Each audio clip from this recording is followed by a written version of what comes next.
Matthew chapter 6 verse 26. Behold the fowls of the air, for they sow not, neither do they reap, nor gather into barns, yet your heavenly Father feedeth them. Are ye not much better than they? Tingnan ninyo ang mga ibon sa himpapawid.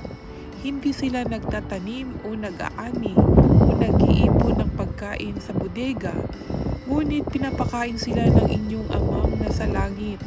Hindi ba mas mahalaga kayo kaysa mga ibon? Yan mga kapatid, the children of God. We are most important than the birds.